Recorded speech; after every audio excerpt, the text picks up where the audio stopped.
Morning. Might even be a good morning.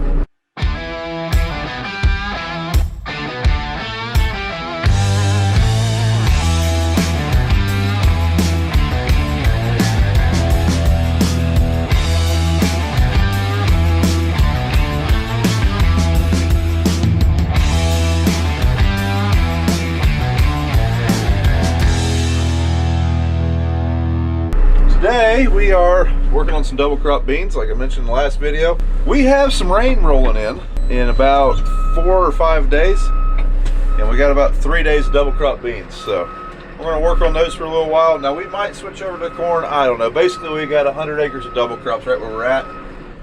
Just want to get them done while we're here. That being said, double crops is really a one-person job right now because they're so bad. So I am doing some stuff on the new house project right now.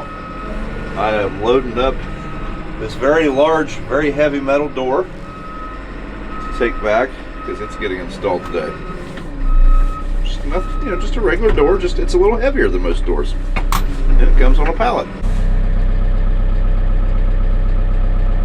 Well, no one lost any fingers or toes, and the door is installed. So I guess now we should get to work.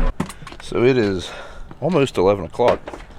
And Mother Mary, for those of you wondering, Mother Mary is my mother-in-law. That's why I call her Mother Mary. She has been cooking for us a lot this harvest. And we got homemade chicken livers for lunch.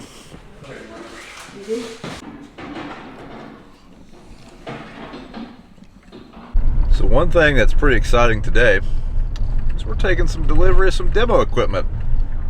And some of it just showed up.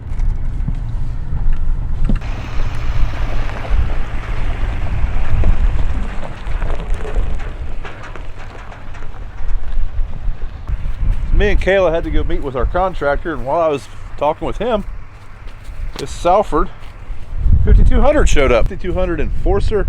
This is a very aggressive tillage tool. Pretty excited to try this thing out. We got a few fields, and I think this thing's gonna be perfect for her. Basically, we're gonna try using this to level up some fields that are very rough, and I think this is gonna be fantastic.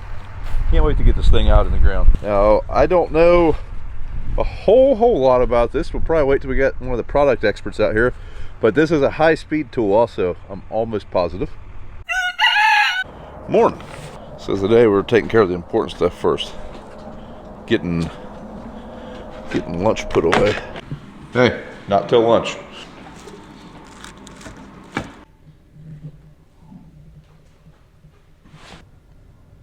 I think we're being invaded.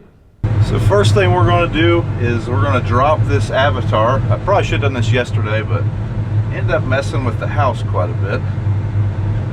But we're going to drop this thing right here where I'm setting the flip it around, and then we're going to get hooked up to that spreader, pull it into the shop, and do some adjusting on that. Yeah, I think it is.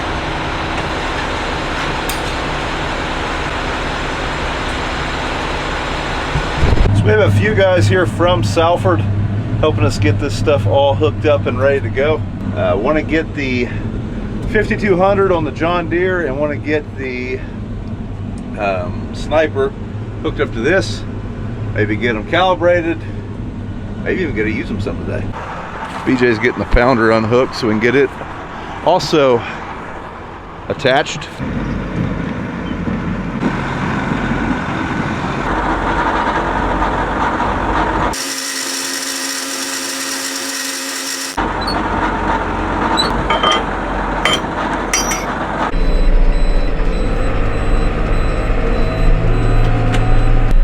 We probably better take our loader down to the fertilizer barn, or we're going to be shoveling that thing full of them. I ain't looking to do that.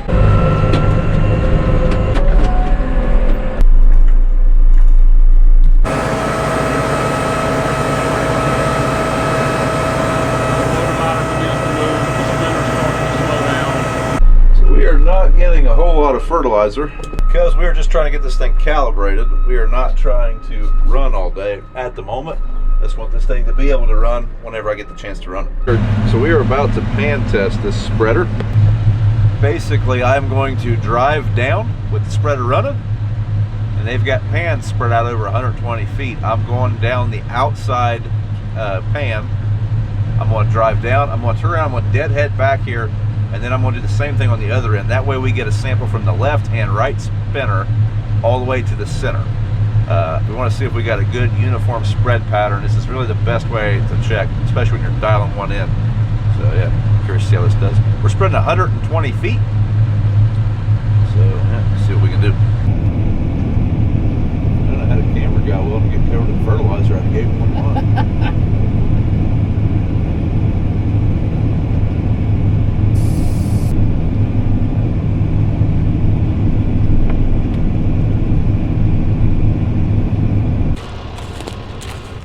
We can see our fertilizer on the ground there.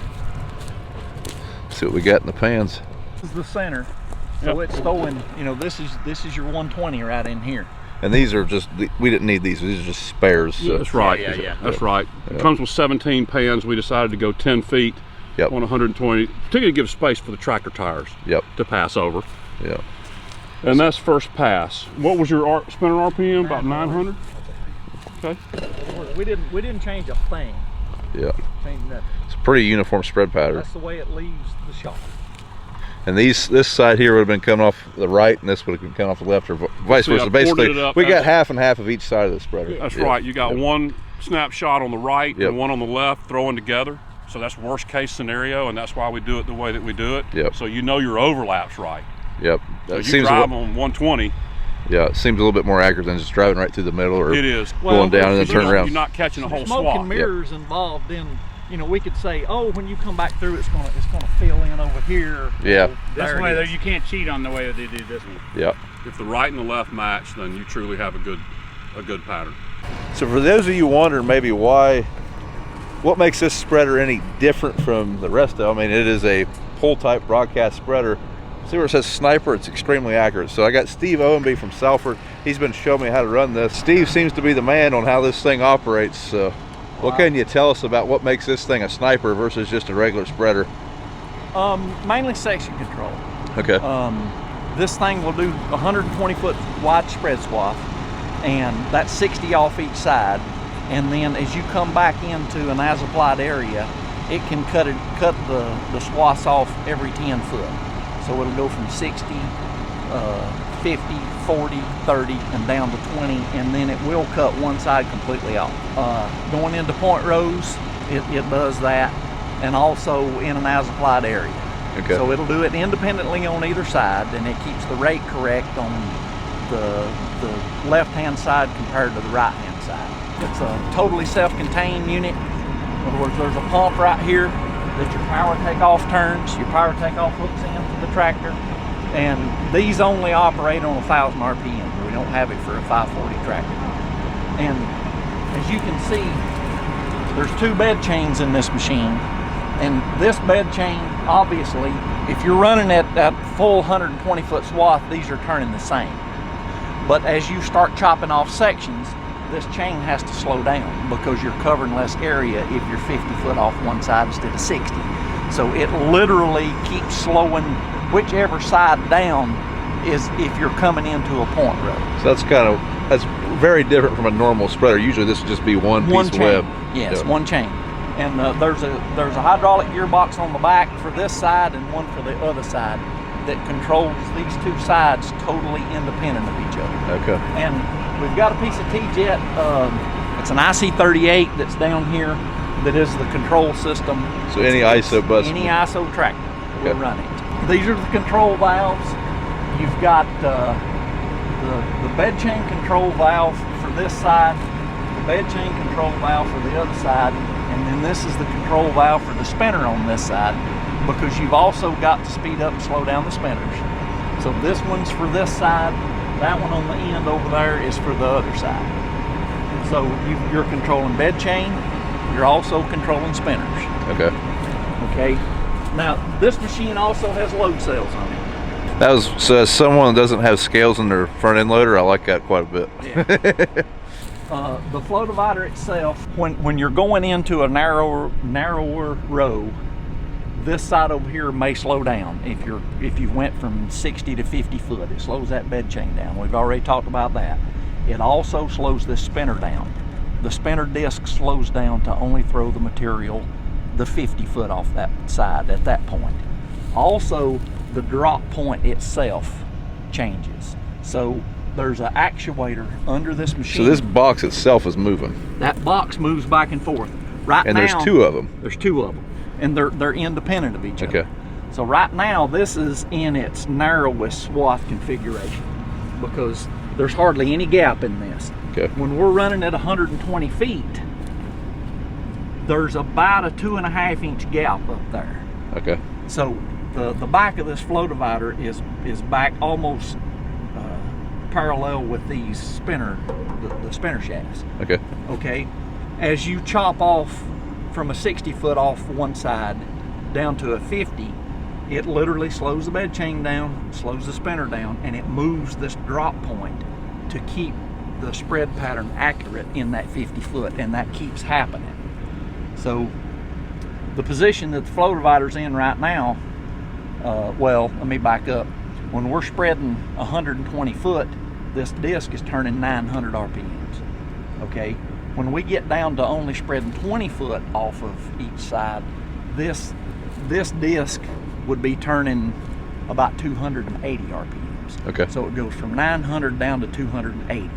And then we're correcting that drop point to keep that spread. So you're controlling all that even, with spinner speed and bed chain and drop point. Okay, so 3 methods of Yes. controlling And that's how you're getting your 6 sections on each side. Yes. And it's important to keep that spread pattern even in that 20 foot or that 30 foot or 40 foot or 50 foot or 60 foot. Okay, yeah. And that spread pattern that we ran earlier, if we done it at 40 foot, the machine, you would get basically the same spread pattern. It's not going to get all wonky on you and change and put too much in one place. Yeah. That's pretty much it for an overview. Well, If you've got any questions that you... No, I mean, I think just chatting with you off camera stuff pretty much answered most of my questions. I know I can see where it'd be very saving. I mean, you think 120 foot pattern and you're going into a narrow point row, of course you want fertilizer on all your ground, and then you end up with a lot of overlap. So Right. It takes care of overlap plus just the 120 foot spread pattern. Like I mentioned to you earlier, if you're running 15 miles an hour with this machine, 120 foot wide, you're covering 3.6 acres a minute. That's a lot. Yeah, that's getting across. You're cooking. Yep, you're cooking. All right, well, I guess we'll hop in there and spread the rest of this out. It's only got one section on now. Now that side's not spreading anything. Yeah. Now it can't do it inside out, so it's going to keep the other side on. Oh, okay. It can only do it outside in. Gotcha. All right, now time for some tilling. So again, right now we're just trying to get all these machines set. I don't know who's going to do what today or how much acres we're actually going to get done, but we're at least going to get everything set up. Really excited to see this 5200 work. I'm really hoping that we can really smooth up some of our fields. Tillage is one of those things that, I mean, you can really cause long-term damage with a field if done improperly. So some of these fields, well, that's what we're trying to fix. For example, this cornfield that we're in, previous people that were farming it, they mowed or plowed in a circle, and you can still see the dead furrow in those on yield maps from years of going the same direction in a circle.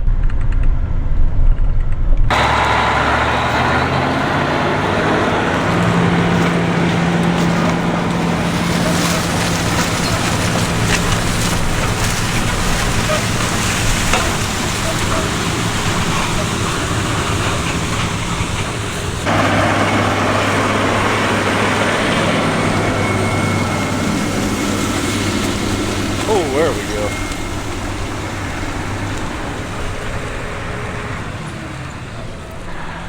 Holy did a little bit better that time. That's a little different. You can even smell it. Yep.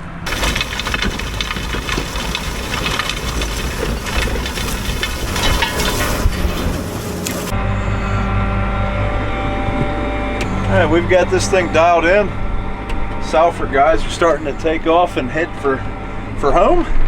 So I guess that means we can get to work. Now we've got about 100 jobs to do at one time, so we're gonna finish this field, and then either me or BJ is gonna hop in the spreader and get the spread and wheat fertilizer. And then one of us is going to hop in the combine and relieve Dad. He pinched a nerve in his neck, and he's not feeling the greatest. So one of us is going to go run the combine for him, and I think he's either going to go lay down or go to the doctor or something. So for right now, the John Deere does not have a GPS in it. It's because, well, the one that usually goes in here is in the combine at the moment. We are using all the other ones as well, so there's not one in here. So we are driving by hand. We do not have John Deere guidance globes. So if I had one, I could put it on here, but from what I understand, it costs an arm and a leg, and have to give him my firstborn child or something like that for Mother Deere to have. So we're just steering by hand for now. We're tilling like it's 1992. And let me tell you what, you are much less productive and much less efficient steering by hand. But we're getting something done. Now eventually, once we wrap harvest up, or at some point soon, I'll swipe a globe and put it in here. Our ag leader screen will be right there, and we'll be steering real accurate then. But really like the job this tool is doing. We are burying a lot of residue. Like I've said before, this field has a lot of washboards in it, so we are getting this ground really loose. We're smoothing it down pretty good, and then I think after the winter freeze thaw and then come back in here with a VT in the spring, I think we will really smooth this ground out quite a bit. So these demos, these are from Salford, the company. So these are here because of you guys. So really appreciate you guys watching and liking and commenting on these videos. Because of you, demos like this happen for us. You guys are what makes this possible. So really appreciate that.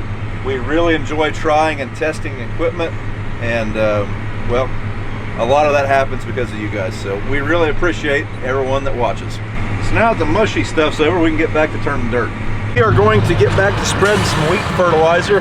BJ is actually running the gleaner right now, and wanted to get this wheat fertilizer spread, you know, kind of pronto.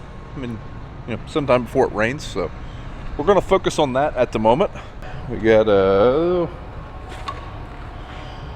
I think there's, what is there, 40 tons there? Hop in the JCB and get loaded up. I'd say in the morning one of us will maybe till for a little bit while one of us spreads for a little bit. We'll see. All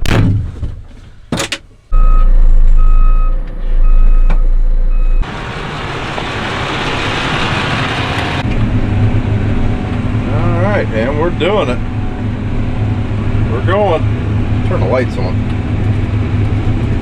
So with 120 foot, we're doing 218 acres an hour theoretical production, like if we never turn. We are covering some acres. And this tractor actually rides really smooth at 15. I was kind of concerned about that. I think it rides better than our floater. BJ is right there going back and forth. Focus. There we go.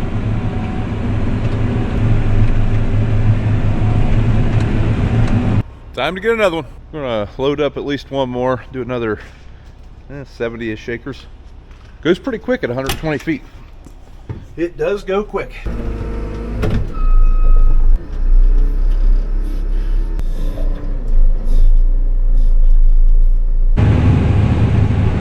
So one thing I really like about this spreader, we just did an 88 acre field, and as you can see, our acre counter says 88.7 acres.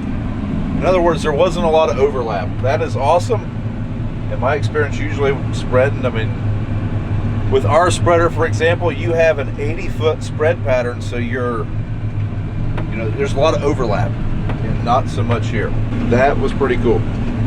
But anyways, on to the next field. Well, we have spread a couple hundred acres now this evening. I think I'm going to put this thing up for this evening, and probably chip away at some more wheat tomorrow. I think BJ is just putting up the combine for the night. And yeah, hopefully we can get back out here, and I believe we're switching to corn tomorrow. That is the plan, I believe. So when we switch to corn, I will probably spread wheat in the morning, spread wheat ground in the morning, and then join the corn crew. And chipping away. I think we are down to about 400 to 450 acres, somewhere in that neighborhood, till harvest is complete. And a good majority of that is still double crop. About half of it's double crops, half of it is corn. All right, folks, that is going to be it for this video. Again, thank you for tuning in. Because of you guys, we're getting this opportunity. Can't wait to finish up harvest so we can really put that 5200 to work, get the rest of this fertilizer spread. Thanks for watching. If you would, do me a favor, if you enjoyed the video, give us a thumbs up. That really helps us. Drop us a comment and subscribe to the channel if you haven't, and we'll see you in the next one.